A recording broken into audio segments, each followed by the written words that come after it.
अभी कुछ दिन पूर्व पुरी के शंकराचार्य स्वामी निश्चलानंद सरस्वती जी के प्रयागस्थ शिविर में किसी व्यक्ति ने एक प्रश्न किया था, मृच्छराज कौन है, उसकी वास्तविकता क्या है। इस विषय में सार्वजनिक रूप से उस व्यक्ति ने जिज्ञासा व्यक्त की थी और पुरी के शंकराचार्य जी ने लगभग 5 मिनट तक उस व्यक्ति के प्रश्न का समाधान किया, किंतु उसमें प्रारंभिक जो 1 मिनट है वह सभी लोग समझ सकते हैं और उसके आगे का अंश वही लोग समझ सकते हैं जो कुछ आध्यात्मिक चित्तवृत्ति वाले हैं या इन विषयों में कुछ विशेष गति रखते हैं।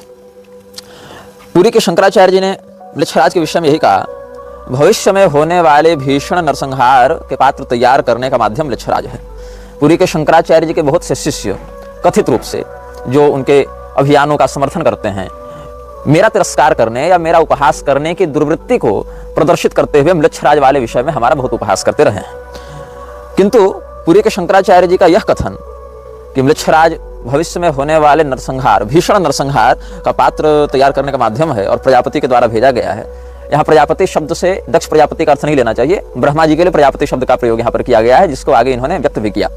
तो इस प्रकार के कथन से पुरी के शंकराचार्य के शिष्य ये नहीं कहते, वो तो जय गुरुदेव और जगत गुरु की जय और सब अपनी चापलूसी में लगे रहते हैं, लेकिन ये नहीं कहते कि इस विषय में सबसे मुखर होकर निर्भयता पूर्वक निग्रहाचार्य ही सार्वजनिक रूप से विषयों को स्पष्ट कर रहे हैं। वहां ये बात नहीं कहेंगे, क्योंकि उनका उद्देश्य धर्म सिद्धांत की रक्षा करना नहीं है, उनका उद्देश्य सनातन धर्म के शत्रुओं से धर्म की रक्षा करना नहीं है। उनका उद्देश्य एक व्यक्ति विशेष के सर्वविध कृत्यों का विरोध करना और अन्य के सर्वविध कृत्यों का समर्थन करना है। चाहे दोनों विषय में दोनों व्यक्ति एकमत भी क्यों ना हो जाए, लेकिन उसमें एकमत होने के बाद भी एक का विरोध ही किया जाएगा, दूसरे का समर्थन ही किया जाएगा। ऐसी दुर्वृत्ति इन लोगों के मन में है। अब पुरी के शंकराचार्य जी ने जो कहा कि ब्रह्मा जी की योजनाओं का वह क्रियान्वयन करेगा या ब्रह्मा जी के द्वारा भेजा गया है मृच्छराज को, तो इसके पीछे जो एक पंक्ति का रहस्य है उसको समझना कठिन है।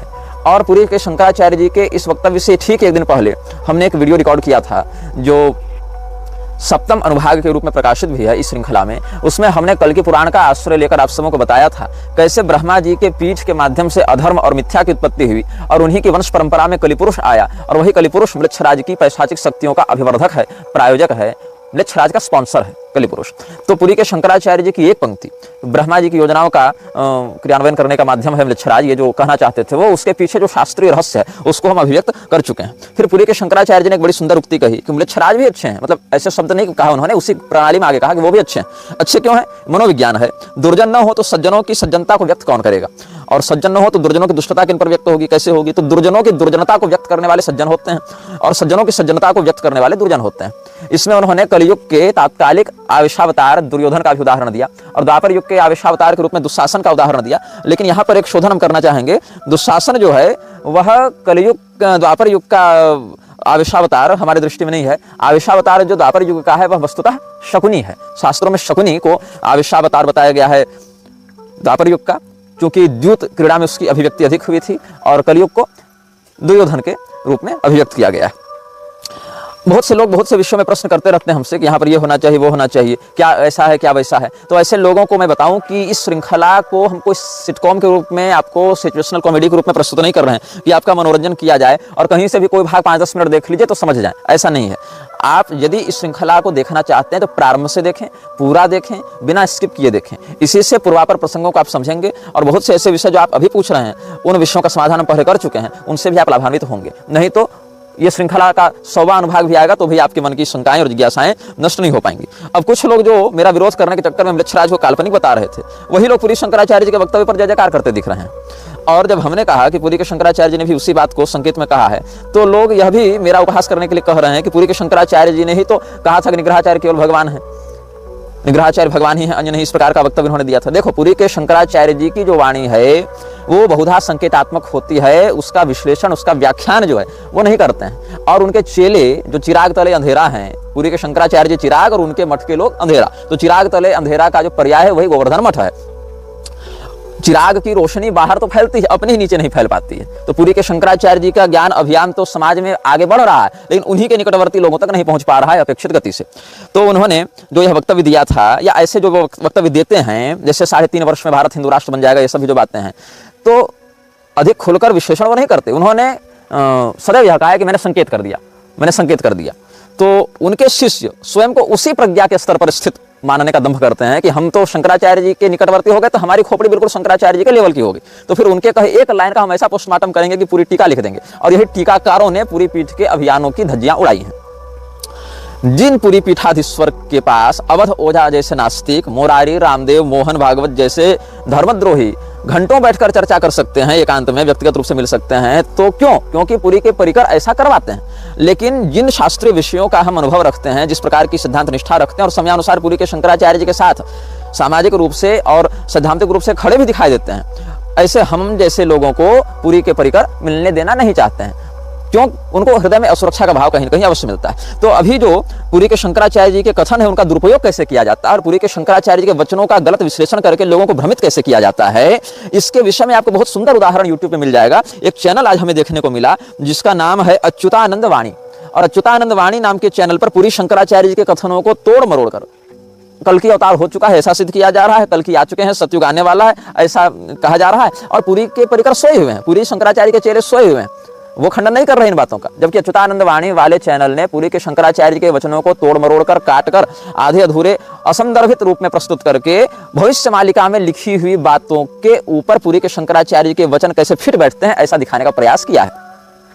अब पुरी के शंकराचार्य जी के कथन जो यह आए थे कि निग्रहाचार्य भगवान है अन्य नहीं, उसके पीछे लोग यह तर्क दे रहे थे कि निग्रह शक्ति भगवान की है। तो हमने कहा था कि सृष्टि, स्थिति, संहार, अनुग्रह भी तो भगवान की है, तो गुरु जी के रूप में अनुग्रह क्यों करते हैं? आचार्य माम विजानीयात इत्यादि। तो पहले लोगों ने कहा कि निग्रह संप्रदाय ही काल्पनिक है, बाद में हमने प्रमाण दिया तो निग्रह संप्रदाय को मान लिया। फिर कहा कि निग्रहेश्वरी देवी काल्पनिक है, हमने उनका भी प्रमाण दिया षष्ठी निग्रह कारिका इत्यादि वचनों से, तो वहां देवी को भी मान लिया। लेकिन फिर कहा कि नहीं, हम निग्रहाचार्य के रूप में तुम्हें नहीं मानते।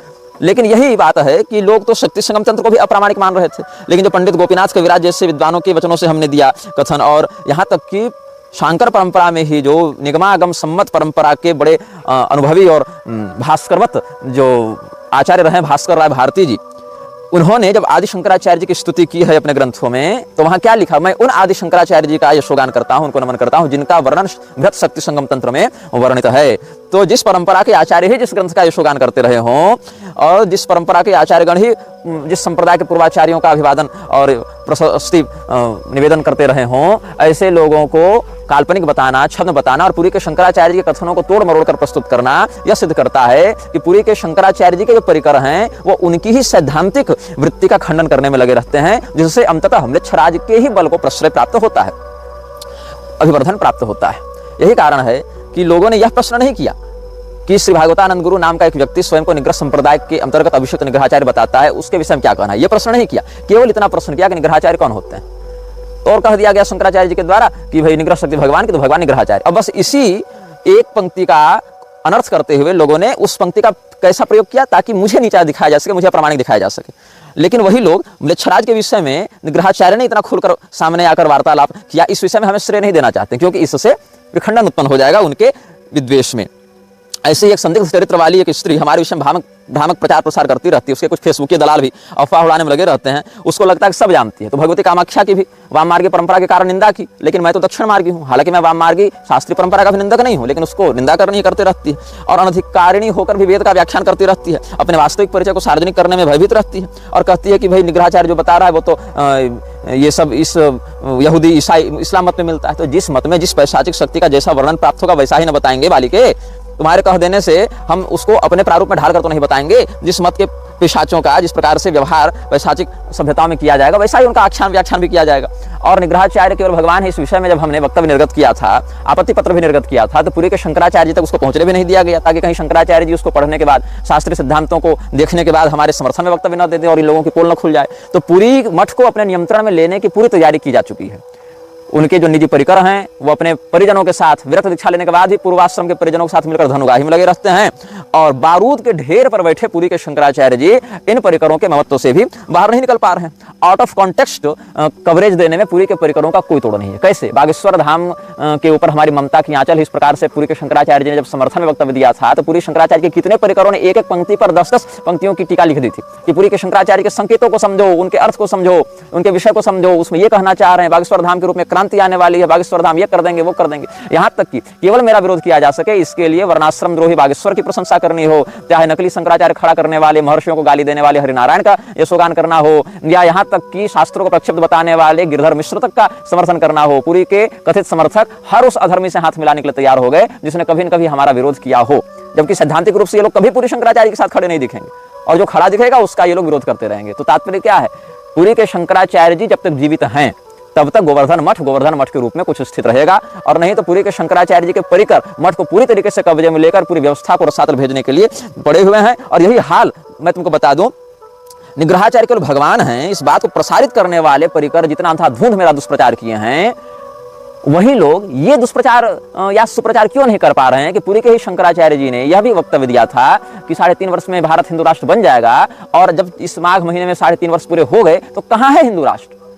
तो यह समझना चाहिए कि आपके आचार्य जो कहते हैं उसके पीछे के कारण, निवारण, प्रसंग, प्रक्रिया, उद्देश्य को समझे बिना केवल उछल कूद मचाने से आपके आचार्य के वचनों की प्रामाणिकता खंडित होती है। मुरारी जैसे लोगों का खूब आना जाना जब पुरी के शंकराचार्य के साथ होता है, मुक्तेश्वरानंद सरस्वती जी के साथ भी होता है, तो उनको बिल्कुल सामने लाकर बैठाकर उनको विधिवत सत्कार के साथ भेंट कराई जाती है, बात कराई जाती है, फोटो, चित्र, वीडियो इत्यादि प्रसारित किए जाते हैं, उनको समाज में एक उपलब्धि के रूप में दिखाया जाता है। लेकिन वहीं पर दोनों ही महानुभावों के जो परिकर हैं वो एक भी सैद्धांतिक विरोध हमारे माध्यम से व्यक्त हो जावे तो हमें बिल्कुल धर्मद्रोही, गुरुद्रोही और आचार्य द्रोही सिद्ध करने में कुछ परहेज नहीं करते। तो हमारे कथन से जो लोग भड़कते होंगे इस प्रकार की बातों से, वो ये समझें कि जिस व्यक्ति को मृक्षराज के विषय में इतनी गहराई से पता है, पुरी के शंकराचार्य जी को पता है, पहले वो संकेत करते रह चुके हैं, उनके पास बैठकर इन विषयों का संज्ञान प्राप्त करके, शोध करके समझाने और समझने की अपेक्षा जो तुम लोग पॉलिटिक्स बाजी और नारेबाजी और बैनरबाजी में लगे हो, इससे धर्म का उद्धार होगा कि मृक्षराज के विषय में और जो हम जैसे लोग अभिज्ञ हैं, विशेषज्ञ हैं, साधनात्मक और सैद्धांतिक रूप से तुम्हारे पक्ष में खड़े दिखते हैं इन मामलों में, उनके साथ हाथ मिलाकर आगे बढ़ने से काम बनेगा। तो जिन लोगों को हमारे कथन से चिढ़ लग रही होगी उनको ये समझना चाहिए कि तुम निष्पक्ष होकर, निष्कपट होकर मेरे एक कथन पर विचार करो कि क्या कारण है कि मेरा विरोध करने के समय पुरी के शंकराचार्य के हजारों लोग फेसबुक, यूट्यूब पर आ जाते हैं मुझे गाली देने के समय, लेकिन पुरी के ही शंकराचार्य जी कितनी पीड़ा और अंतर व्यथा के साथ ये कथन निर्गत करते हैं कि हमें 10 लोग नहीं मिल रहे हैं, हमारे आस्तिक शिष्यों के बच्चे नास्तिक बनते जा रहे हैं। कितनी पीड़ा से वो इस कथन को व्यक्त करते होंगे, कितनी पीड़ा उनके मन में होगी जिनको अपने सामने 10 योग्य शिष्य नहीं दिख रहे, योग्य शिष्यों के बच्चे आस्तिक के बजाय नास्तिक बनते दिख रहे हैं, अपनी ही दूसरी पीढ़ी जाते जाते, लेकिन तुमको निग्रहाचार्य का विरोध करना है। तुम मृक्षराज के विषय में पुरी के शंकराचार्य के कथन की एक पंक्ति तुम्हारी औकात से बाहर जा रही है और तुम केवल बाहरी शब्द को पकड़ लेते हो और कहते हो कि हम ही शंकराचार्य जी के सबसे अधिक विश्लेषक हैं और उनके कथन का सबसे अधिक समीक्षण करने की योग्यता रखते हैं। तो इस प्रकार से तुम्हारे दंभ के कारण पुरी के शंकराचार्य जी के ऐसे कथन जो संकेतात्मक होते हैं, जिनका प्रसंग असंदर्भित हो जाता है, वो विकृति को प्राप्त करके निष्फलवत हो जाते हैं। यही हाल निग्रहाचार्य भगवान है वाले कथन का भी तुम लोगों ने कर दिया। तुम लोगों ने प्रश्न ही गलत किया और उसका प्रचार दूसरे रूप से किया। तुमने ये प्रश्न नहीं किया कि श्री भागवतानंद गुरु नाम का व्यक्ति स्वयं को निग्रहाचार्य बताते हैं, निग्रह सम्मत निग्रह संप्रदाय के आज्ञा अधिकारी मंडल के निग्रहाचार्य के रूप में, ये बताना था ना, ऐसा तो बताया नहीं। केवल पूछा निग्रहाचार्य कौन है, तो निग्रहाचार्य की जो आंतरिक तात्विक व्याख्या हो सकती है अक्षराम नायक के अनुरूप उन्होंने कह दिया कि निग्रह का ये अर्थ, आचार्य का ये अर्थ, निग्रह शक्ति इनकी, आचार्य तो इनका, ऐसे कह दिया। ऐसे कह दिया तो शंकराचार्य भी केवल भगवान है, फिर शंकरोति शंकर ऐसे कह के आचार्य माम विजानीयात तो कल्याणकर्ता केवल भगवान है और मोक्ष इष्यामि मा शुचः ऐसे कह के शंकराचार्य केवल भगवान। तो ऐसी व्याख्या तो हर संप्रदाय की हो जाएगी, फिर तो असंदर्भित व्याख्या हो जाएगी ना, प्रकरण संदर्भ को स्पष्ट किए बिना वक्तव्य जारी करते हो। तो मृक्षराज के विषय में पुरी के शंकराचार्य से प्रश्न करने के बाद भी, उनसे समाधान लेने के बाद भी तुम्हारी खोपड़ी में कुछ धंसने वाला नहीं है। और 3.5 वर्ष हिंदू राष्ट्र वाली जो बात है, अब उस पर पुरी के परिकर अगर प्रश्न कर दिया जाए तो भड़क जाते हैं। जिस 3.5 वर्ष हिंदू राष्ट्र की बात लगाकर इतना अभियान चलाया गया और इतना कुछ महिमा मंडन अनावश्यक रूप से, अतिशयोक्तिक रूप से किया गया, उस अभियान की अब चर्चा भी नहीं करना चाहते लोग। अगर प्रश्न कर दिया जाए तो भड़क जाते हैं और गुरुद्रोही, आचार्य द्रोही कहने लगते हैं। तो मतलब इनका यह कहना है कि हम जिस व्यक्ति को सर्वज्ञ, सर्वोत्तम और कह दें, उसके क्रियाकलाप, गतिविधि, परिणाम में कुछ विभेद भी हो जाए तो हमें चुप रह जाना चाहिए, आंखें मूंद कर बातों को मान लेना चाहिए। यही हाल ये लोग मृक्षराज के विषय में भी करेंगे। बस केवल हमारा नाम और ब्रांड शंकराचार्य की परंपरा से ये न प्रकार ने जुड़ा रहे और चाहे सिद्धांत की बलि देते रहे, हम इस बात पर ही ये लोग अब निष्ठा रखने लगे हैं। तो 13 परिवारों ने अमेरिका के ऊपर विशेष शासन किया है अभी तक, जिसमें रूजवेल्ट परिवार है, ट्रूमन है, एइजनहावर है, केनेडी है, जॉनसन है, निक्सन है, फोर्ड है, कार्टर है, रीगन है, क्लिंटन है, बुश है, ओबामा है, बाइडेन है। अभी इसमें प्रवेश हुआ है ट्रंप का। ये ट्रंप जो है वो पहले इन्हीं सब परिवारों के अर्थ को संभालने का, प्रबंध करने का कार्य भी करता था और अपने व्यवसाय को आगे बढ़ाने का कार्य भी करता था। लेकिन इसने सोचा कि अर्थ को प्रबंधित करने से अच्छा है कि स्वयं ही अर्थपति बना जाए, स्वयं ही राष्ट्रपति की रेस में आ गया। और चूंकि धनाढ्य है, अच्छा वक्ता है, प्रेजेंस ऑफ माइंड है, तो इसमें वह सफल भी हुआ। यद्यपि यह बात ध्यातव्य है कि अमेरिका का कोई भी राष्ट्रपति सीधे चुनाव से नहीं बनता है जब तक सीआईए का उसको स्पष्ट समर्थन और प्रोत्साहन प्राप्त ना हो। लेकिन यहाँ पर ट्रंप के माध्यम से एक आपको बात नोट कर लेनी चाहिए, जो कि भविष्य में देखने को मिल भी सकती है ये बात। जैसे हमने कल जापान के प्रधानमंत्री शिंजो आबे का उदाहरण दिया था कि कोरोना के समय WHO के द्वारा निर्गत की गई और वर्ल्ड इकोनॉमिक फोरम के द्वारा निर्गत किए गए मापदंडों को नकार दिया था और उसके 1-2 वर्षों के अंतर्गत ही उसको गोली मारकर अधमरा कर दिया गया, ऐसे रूप में विकृत कर दिया गया कि अब वो राजनीतिक रूप से सक्रिय नहीं हो सकता। अब ट्रंप भी यही करने जा रहा है और इसका दुष्परिणाम भी आगे इसको देखने को मिलेगा। कुछ तो पहले भी मिल चुका है इसको पिछली सत्ता जाने के समय में, और कुछ अब भी आगे मिलेगा देखने में, जब अत्युत्साह में इसने अभी एक निर्णय लिया है कि अमेरिका में बस 2 ही जेंडर होंगे, मेल और फीमेल, और बाकी जो 365 जेंडर तुम बना के घूम रहे हो उसको नकारा जाएगा, उसके लिए जो आंदोलन लोग कर रहे हैं उनको दंडित किया जाएगा। ऐसा भी एक परिसंकल्प ट्रंप की सरकार चलाने वाली है, जिसकी दबी चुपी और कुछ सार्वजनिक सूचनाएं भी प्राप्त हो रही हैं। और ये बिल्कुल ही लक्ष्यराज के अभियान में एक सीधा साधा विरोध आप समझ सकते हैं, और इसका दुष्परिणाम भी भोगना पड़ेगा। हो सकता है इसके पीछे कुछ और चाल हो, लेकिन वर्तमान परिप्रेक्ष्य में यही देखने को मिल रहा है। दूसरी बात, वर्ल्ड हेल्थ ऑर्गेनाइजेशन WHO से अमेरिका बाहर हो रहा है, जबकि WHO का सबसे बड़ा स्पॉन्सर, सबसे बड़ा फंड रेजर अमेरिका ही रहा है। तो UN में भी आप देख लें तो हथियार या इस प्रकार के वैक्सीन और मेडिकल फार्मा इत्यादि के दृष्टिकोण से अमेरिका का बहुत बड़ा हाथ रहा है, और कहीं ना कहीं एक प्रकार से एक तरफा नियंत्रण भी रहा है इन विषयों में। लेकिन WHO के आधिकारिक गठबंधन से अमेरिका बाहर जाने की तैयारी कर रहा है। जैसे ब्रेग्जिट में ब्रिटेन यूरोनेशंस से बाहर हो गया था, यूरोपियन संघ से बाहर हो गया था, और उसके बाद जैसे ही ब्रिटेन बाहर हुआ है ब्रेग्जिट के माध्यम से, वैसे ही वहां पर मुसलमानों की तेजी से बढ़ती आबादी, राजनीति में उनका हस्तक्षेप, ब्रिटेन की गिरती अर्थव्यवस्था और ब्रिटेन की वैश्विक साख में कलंक लगना, ये सब प्रारंभ हो गया है। और एक गुरुंड सभ्यता के रूप में ब्रिटेन अपने अपकर्ष की ओर बढ़ रहा है इतनी तेजी से कि वहां संसद भवन को मैरिज हॉल के रूप में किराए पर देने तक का निर्णय लिया जा चुका है। तो जो लोग सत्ता का सुख पाना चाहते हैं वो लक्ष्यराज के द्वारा तय किए गए मापदंड के स्पष्ट विरोध में नहीं जा सकते। थोड़े बहुत आमूलचूल परिवर्तन अस्थायी रूप से भले कर दें, लेकिन बिल्कुल वो मुख्य अवधारणा के विरुद्ध नहीं जा सकते हैं। और ट्रंप अभी यही गलती करने जा रहा है। आप इस बात को नोट कर लेंगे, निकटतम भविष्य में ट्रंप के जीवन में इसका दुष्परिणाम स्पष्ट रूप से देखने को मिलेगा। जब WHO से बाहर जाने के कारण या तो उसके ऊपर असॉल्ट होगा, जो कि पहले भी 1-2 बार प्रयास किया जा चुका है प्रायोजित रूप से, और साथ ही साथ अन्य प्रकार की आपदाएं भी उसके ऊपर आएंगी। हम आज बात करेंगे लक्ष्यराज की रणनीति के विषय में, वो प्रकार के सैनिकों के विषय में कि कम सेना होने के बाद भी लक्ष्यराज के सैनिक अपने उस समय जब लक्ष्यराज वैश्विक सत्ता में पूर्णतया हावी नहीं हुआ था, उस समय किस प्रकार की नीति का प्रयोग करते हुए ये युद्ध लड़ते थे और कम सेना होने के बाद भी अपने शत्रु पर हावी होते थे। आप एक और लिंक जोड़ सकते हैं, कुछ लोग कमेंट में लिंक जोड़ रहे थे कि पोप ने जिन लोगों के पैर चूमे थे और जिन लोगों के पैर धोए थे, सूडान के जो नेता थे, उनकी संख्या भी 15 थी। ये संयोग हो सकता है, लेकिन लिंक जोड़ने वालों ने एक बात कही थी। अभी मैंने जिन 13 परिवारों का वर्णन किया अमेरिकी राजनीति के परिप्रेक्ष्य में, वो ये 13 परिवार नहीं है जो वैश्विक सत्ता को चला रहे हैं। ये एक लघु वर्णन हमने सामंजस्य के रूप में कर दिया अमेरिका के परिप्रेक्ष्य में। तो अब हम लक्ष्यराज की रणनीति पर, युद्ध नीति पर कुछ विमर्श प्रस्तुत करेंगे। रोनाल्ड डी रॉयटर और फ्रिज स्प्रिंगमेयर, इसने पुस्तक लिखी थी world wide evil and misery, the legacy of the 13 satanic blood lines. जो 13 सैटेनिक ब्लड लाइन्स हैं, उनमें जो 13 परिवार हैं, उनका संकेत पुरी के शंकराचार्य जी कई बार कर चुके हैं। ब्लड लाइन्स ऑफ इल्यूमिनाती, ये भी फ्रिज स्प्रिंगमेयर का एक लेख है। Who are illuminati and what are the illuminati 13 blood line families, ये भी एक सिक्सबर्ट सेंगवा का है। और the illuminati formula used to create an undetectable total mind control slave, और इसी अवधारणा पर आज का कॉर्पोरेट चल रहा है, आज की शिक्षा व्यवस्था चल रही है, आज का उद्योग चल रहा है। अब देखिए, बात ऐसी है कि इल्यूमिनाती एक वास्तविक संगठन है। लक्ष्यराज के अधीन कार्य करने वाले 15 संगठनों में से एक इल्यूमिनाती भी है, लेकिन Illuminati is real but over hyped. उसके विषय में बहुत कुछ बातें सेंसेशन क्रिएट करने के लिए, ट्रेंड बनाने के लिए, पॉपुलर होने के लिए भी कही गई है। ऐसा नहीं कि विश्व में जितने भी घटनाएं घटित हो रही हैं, जितने भी षड्यंत्र हो रहे हैं, सब केवल इल्यूमिनाती करवा रहा है। इल्यूमिनाती जो है, उसके अतिरिक्त उसके समानांतर चलने वाली और भी बहुत सी वैश्विक गुप्त संस्थाएं हैं जो इल्यूमिनाती के सहयोग से कार्य करती हैं या इल्यूमिनाती के विरोध में कार्य करती हैं, और प्रत्येक घटना के पीछे केवल इल्यूमिनाती है, ऐसा कहना भी एक अतिशयोक्ति है, एक अतिवादिता है। तो इल्यूमिनाती और फ्रीमेसन्स, ये 2 संगठन ऐसे हैं जो कि बहुत अधिक खुलकर अपने नाम को प्रयोग करते हैं, जो बल्कि इन्होंने तो आधिकारिक वेबसाइट तक बना रखी है अन्य की तुलना में। मतलब इन्होंने एक ऑफिशियल वेबसाइट बना रखी है, बाकायदा ये लोग खुलेआम सारा काम करते हैं। इसका एक छोटा सा उदाहरण मैं आपको और दूंगा, इनके संकेत समझना बड़ा सरल हो जाता है ताकि लोग इनकी ओर आकर्षित हों। इस्कॉन ने जो गीता छापी है, उसमें भगवान श्री कृष्ण के चित्र में आपको ये मुद्रा दिखेगी, और ये मुद्रा वो जो शैतान की प्रतिमा है, जो हमने आपको अनाम वृक्ष की, आर्द्र वृक्ष की जो भी संयुक्त प्रतिमा होगी, जो हमने आपको कल या परसों के अनुभाग में दिखाया था पहले, जो मूर्ति भी लगी हुई है सैटेनिक चर्च वालों के द्वारा, तो इस प्रकार की मुद्रा उसकी भी है। और भगवान कृष्ण का जो चित्र ईश्वर ने छापा है गीता के मुख पृष्ठ पर, वहां भी यही मुद्रा है भगवान कृष्ण के हाथों में। लेकिन ध्यातव्य बात यह है कि दोनों के जो कनेक्शन क्या है, यदि आप इसको समझना चाहते हैं तो आप ऐसे समझें कि फ्री मेसन्स के हॉल में जाकर प्रभुपाद ने बाकायदा वक्तव्य दिया है। प्रभुपाद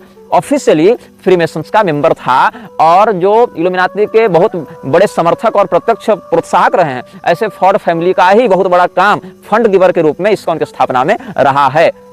अब फ्री मेसन्स कैसे कार्य करते हैं, इसके विषय में जेम्स एंडरसन की लिखी पुस्तक है the constitution of free masons, और एच पॉल जेफर्स की भी एक पुस्तक है free masons a history and explanation of world's oldest secret society.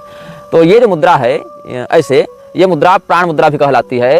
तो कहीं ना कहीं प्राण शक्ति पर नियंत्रण करके अपने संक्रमण को लोगों के प्राण तक पहुंचाकर उनको अपने वश में करना भी म्लेच्छराज के संकेतों में से एक संकेत समझा जा सकता है कि हम समस्त लोगों को अपने वशीभूत करें, उनकी प्राण शक्तियां हमारी हों। जिस प्रकार से प्रोसेस करके किसी तत्व की ऊर्जा का आस्वादन करता है, जहाँ पर आप चिकित्सा इत्यादि देखेंगे आयुर्वेद में, वहाँ ग्रहोन्माद चिकित्सा, भूतोन्माद चिकित्सा ये सब होती है। तो पिबंती शोणितम तस्य योगिन्यः प्राप्य सादरा, ये सब भी आगम में देखने को मिलता है, जहाँ पर अविधिपूर्वक मंत्र जप करने वाले या अधिक्षित व्यक्ति के प्राण का अवशोषण करके योगिनियाँ डाकिनियाँ इत्यादि उसका अवशोषण करती हैं, उसके प्राण का भक्षण करती हैं। वैसे ही यह संकेत भी समझा जाना चाहिए कि म्लेच्छराज अपनी तामसिक शक्तियों का प्रयोग करके लोगों के प्राण का अवशोषण करता है और human sacrifice, foetus sacrifice, child sacrifice, sexual sacrifice, ये सब के माध्यम से लोगों की प्राण शक्ति का भी वह अपहरण करता रहता है। तो जैसे यज्ञ भाग का उपभोग करते थे असुर छीन कर, वैसे इन लोगों के हव्य कव्यादि का उपभोग करते थे, पिंड का भाग वहां नहीं पहुंचने देते थे, आज भाग नहीं पहुंचने देते थे। वैसे लोगों के प्राण शक्ति का भी ह्रास करके उसकी ऊर्जा को अपने पास खींचने की बात म्लेच्छराज के नीतियों में देखी जा सकती है। और पहले में भी और आज भी कुछ कुछ ऐसे साधक इस कामाख्या क्षेत्र में हैं, साधिकाएं हैं, जो दूसरे व्यक्ति की युवावस्था को, दूसरे व्यक्ति की प्राण शक्ति का अपहरण कर लेते हैं, जिनमें कुछ तो वहां से बचकर भागे व्यक्ति हमारे संपर्क में भी हैं। तो उसकी युवावस्था का, उसकी प्राण शक्ति का अवशोषण करके स्वयं उसके बल से जीवित रहते हैं, परजीवी हो जाते हैं, पैरासाइट्स हो जाते हैं। उसी प्रकार से ये पैरासाइट बनते हुए लोगों की जो ऊर्जा है उसको अवशोषित करने का कार्य म्लेच्छराज करता है। और इसी प्रकार का संकेत इस्कॉन के द्वारा छापी गई श्रीमद् भगवद गीता में भगवान श्री कृष्ण के हाथ में भी सिग्नल के रूप में देखा जा सकता है। और प्रभुपाद तो ऑफिशियली फ्रीमेसन्स में आता जाता रहता था, वहां से उसकी साठगांठ बिल्कुल सार्वजनिक विषय है। यहूदियों के साथ आज भी और स्थापना के काल से भी इस्कॉन का बहुत निकट संबंध देखा गया। इस्कॉन पर हम विशेष करके बाद में आपको सप्रमाण सारी बातें बताएंगे। अभी आप कुछ पुस्तकें तब तक पढ़ सकते हैं, म्लेच्छों ने ही जो लिखी हैं, लेकिन एक विद्रोहात्मक शैली में लिखी हैं। एंटोनी सी सटन की पुस्तक है secret cult of order, the Freemasons a history of the world's most powerful secret society, ये जेस्पर रिडली ने लिखा था। 101 secrets of the Freemasons, the truth behind world's most mysterious society, ये लिखा था बार्ब कार्ज ने और जॉन के यंग ने। ऐसे ही born in blood, the last secrets, ये जॉन जे रॉबिन्सन ने लिखा था। Black freemasonry from Prince Hall to giant of jazz, ये सेल रिवेजर ने लिखा था। इस प्रकार से कुछ नाम है। अब हम एक संस्था की बात करेंगे, स्कल एंड बोन्स की। स्कल एंड बोन्स के ऊपर में कॉनरेड बाउर ने एक पुस्तक लिखी थी इसी नाम से, सीक्रेट्स ऑफ टॉम, ये अलेक्जेंडर रॉबिन्स की पुस्तक है। अमेरिका सीक्रेट एस्टेब्लिशमेंट, ये एंटनी सी सटन की पुस्तक है। द फॉल, इस प्रकार से एक रफस स्टीली की पुस्तक है, ये बोहेमन ग्रुप के बारे में बताता है। Bohemian Grove and the other retreats, ये जी विलियम डॉनऑफ की पुस्तक है, डॉमऑफ की पुस्तक है। इस प्रकार से और मैक हैसन की भी एक पुस्तक इसी नाम से है। तो world wide evil and misery, ये सब कुछ पुस्तकों के नाम हम लोगों ने सुरक्षित रखे थे, ये सब हम आपको बता रहे हैं। और स्कल एंड बोन्स का जो मुख्यालय है या उसका जो उद्भव स्थान बताया जा सकता है या उसका जो मुख्य कार्यकारी केंद्र बताया जा सकता है वो है येल विश्वविद्यालय। तो येल यूनिवर्सिटी जो है उसका अमेरिका की सत्ता में बहुत बड़ा योगदान रहा है। कैसे रहा है, तो येल से बहुत से लोग ग्रेजुएट हुए हैं, जिसमें 5 लोग अमेरिका के राष्ट्रपति बने। एक ही विश्वविद्यालय से निकले 5 लोग अमेरिका के राष्ट्रपति बन रहे हैं। 10 लोग फाउंडिंग फादर्स थे, सुप्रीम कोर्ट के जस्टिस 19 लोग बने हैं, 13 लोग आज 31 लोग आज भी बिलियनियर्स हैं जो अमेरिका की पूरी अर्थव्यवस्था को अपने कंट्रोल में रखते हैं। 54 लोगों ने आगे जाकर अलग अलग कॉलेज की स्थापना की और प्रेसिडेंट बने। और बहुत से लोग काउंटी स्टेट लेवल पर भी अपने अपने बड़े बड़े मेंबर्स पर रहे हैं, कैबिनेट मेंबर्स रहे, गवर्नर्स रहे। मतलब आप देखें तो अमेरिका की शैक्षणिक और राजनीतिक व्यवस्था को या न्यायिक व्यवस्था को बहुत अधिक कंट्रोल करने का केंद्र है येल विश्वविद्यालय। और यह येल विश्वविद्यालय जो है, वहां की जो सत्ता है, कांग्रेस जिसको कहते हैं, जो वहां सदन है, वहां के हजारों हजार सदस्य दोनों के मिलाकर, और यूएस डिप्लोमेट्स, राजदूत, उसमें मैकऑथर फेलोशिप मिली है 78 लोगों को, 263 लोगों को रोडीज स्कॉलरशिप मिली है, 123 को मार्शल स्कॉलरशिप मिली है, 81 को गेट्स कैम्ब्रिज स्कॉलरशिप मिली है, 102 को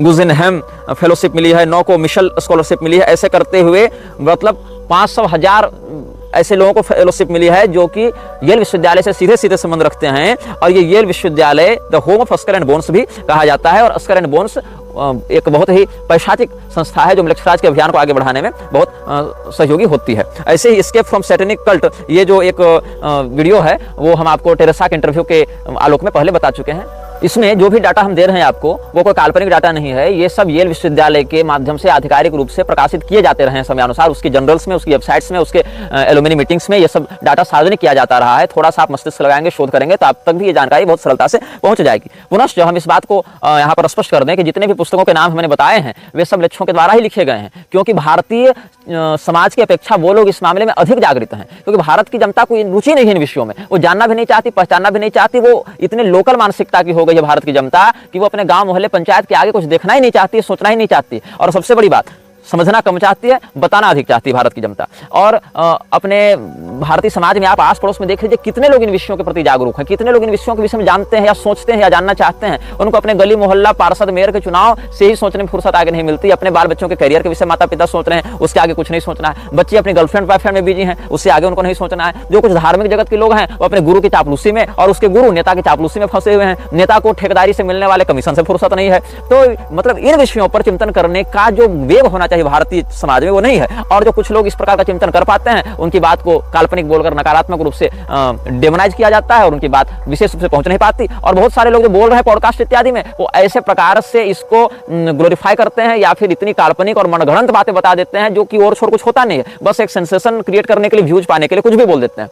तो ये जो हमने आपके कुछ विदेशी लेखकों के विषय में चर्चा की है, ये लेखक जो भी बातें लिख रहे हैं, मैं ये नहीं कहता कि मैं 100% उन बातों से सहमत हूं। हाँ, 100 बातें अगर लिखी गई तो 70 बातें उसमें सही हैं, तथ्यात्मक हैं, और 30 बातें ऐसी हैं जो उस व्यक्ति ने अपनी मानसिक स्तर के आधार पर अनुभव की और संकेतों के आधार पर कुछ लिखा। लेकिन 100% हम उनसे भी सहमत नहीं है, क्योंकि हम जो बातें कह रहे हैं वो अपने अनुभव से कह रहे हैं, अपने शोध से, अपने अध्ययन से, अपनी साधना से कह रहे हैं, अपने जीवन के अनुभवों से कह रहे हैं, अपने परिश्रम से जो हमने प्राप्त किया उससे कह रहे हैं। ऐसे उन्होंने जो कहा वो अपने स्तर पर कहा। दोनों का 100% हर बात पर सहमत होना संभव नहीं है, लेकिन एक ऐसी सत्ता है और उस सत्ता में ऐसी कुछ बातें हैं, इस विषय में लगभग 70% हमारी सहमति उन तत्वों से भी रहती है। म्लेच्छराज जब भी किसी युद्ध का उद्घोष करता था तो वो 4 बातों पर बहुत महत्वपूर्ण निरीक्षण करता था। सबसे पहली बात है नैतिक नियम। हम किसको मारेंगे, कैसे मारेंगे, कब मारेंगे, कब नहीं मारेंगे। नैतिक नियम, उसकी प्रणाली, उसका अनुशासन, ये प्राथमिक विषय होता है जो म्लेच्छराज देखता था या देखता है। दूसरा, पृथ्वी कैसी है, मतलब हवा में तो आप लड़ेंगे नहीं, पानी के अंदर अंडर वाटर तो आप लड़ेंगे नहीं। जिस समय ये अभियान चला था, अभी तो अंडर वाटर सबमरीन्स लड़ रही हैं, लेकिन फिर भी उसको एक ग्राउंड चाहिए, एक बैटल ग्राउंड चाहिए, पानी ही सही, लेकिन एक आधार तो चाहिए ना युद्ध लड़ने के लिए। चाहे आप फाइटर प्लेन से भी लड़ रहे हैं, मेरे कहने का मतलब है निराधार युद्ध होता नहीं है। आप अगर वायुयान से लड़ रहे हैं तो भी आपको वहां की स्थिति देखनी पड़ेगी। अब धुंध छा गई, आपका वायुयान आगे देख ही नहीं पा रहा है, आपका पायलट या रडार उसके पकड़ नहीं पा रहे हैं, वैसे स्टील्थ टेक्नोलॉजी का प्रयोग किया गया। तो या तो यांत्रिक दृष्टि से या तो मानवीय दृष्टि से आपको अपने युद्धाधार को समझना पड़ेगा कि आप संकरी भूमि में लड़ रहे हैं, वहाँ खाई है, वहाँ नदी है, वहाँ की मिट्टी कैसी है, वहाँ का मौसम कैसा है, ये सब समझना पड़ेगा। फिर क्या है, सेनापति कैसा है, जिसके नेतृत्व में सेना की टुकड़ी लड़ रही है, उस व्यक्ति की मानसिक स्थिति क्या है, उस व्यक्ति के विषय में उसकी सेना में बैठे लोग क्या सोचते हैं, उसके वाणी का कितना सम्मान करते हैं और वह व्यक्ति अपने सैनिकों के साथ कैसा व्यवहार करता है। तो पहला है नैतिक नियम और अनुशासन, कोड ऑफ कंडक्ट जिसको आप कह सकते हैं। दूसरा है युद्धाधार का निरीक्षण कि हम किस बेस पर, किस ग्राउंड पर हम लड़ रहे हैं, वहां की बात क्या है। तीसरा है हमारा कमांडर कैसा है, हमारा नेतृत्वकर्ता कैसा है। और चौथा है प्रकृति, जो युद्धाधार है उसके अतिरिक्त वहां पर रसद पानी पहुंचाने की क्या व्यवस्था है, वहां पर संसाधन पहुंचाने की क्या व्यवस्था है, वहां से युद्ध में हारने की स्थिति में भागने की क्या व्यवस्था है, पीछे हटने की क्या व्यवस्था है, आगे बढ़ने में क्या मार्ग है। इससे अधिक महत्वपूर्ण युद्ध में होता है पीछे हटने का क्या मार्ग है। यद्यपि पीछे हटने के मार्ग को बहुत से सेना नायक स्वयं नष्ट कर देते थे ताकि हमारे सैनिकों पर एक दबाव बने और पीछे लौटने का विकल्प नहीं रहेगा तो युद्ध करना अंतिम विकल्प होगा। लेकिन सेनापति को हमेशा इस दिमाग को धारण करना चाहिए कि हम सही समय पर पीछे हटें, रिट्रीट करें, ताकि दोबारा आक्रमण करने के लिए जीवित बचें। तो इस प्रकार की भी नीति का पालन किया जाना चाहिए। तो नैतिक नियम जो हैं वो शासक और जनता के मध्य एक स्वस्थ संबंध स्थापित करने में सहयोगी होते हैं। जो राजा है और जो उसकी सेना है उसके मध्य नैतिक नियम, प्रणाली, अनुशासन ही संबंध को स्थापित करते हैं। जो उसका बैटल ग्राउंड है और बैटल ग्राउंड से जुड़ी जो प्रकृति है वो महत्वपूर्ण संसाधनों को सहयोगी रूप से उपयोग करने में काम आती है। आप ऐसे समझ सकते हैं, बैटल ऑफ रेड क्लिफ, ये एक मूवी आई थी चाइना में, तो बैटल ऑफ रेड क्लिफ को आप देखेंगे तो आप यह समझेंगे कि बहुत ऐसे सत्य घटना पर आधारित है। बहुत छोटी छोटी बातों का आश्रय लेकर कम सेना से भी बड़े युद्ध को जीता जा सकता है। हवा किधर से चल रही है, बारिश कब होने वाली है, बादलों की क्या स्थिति है, तो ये सब छोटी छोटी बातें हैं, लेकिन वहां के सेनानायक इन बातों को ध्यान में रखकर छोटी सेना के साथ भी बड़े युद्ध में हावी हो जाते थे। ये बैटल ऑफ रेड क्लिफ में आप लोग देखो।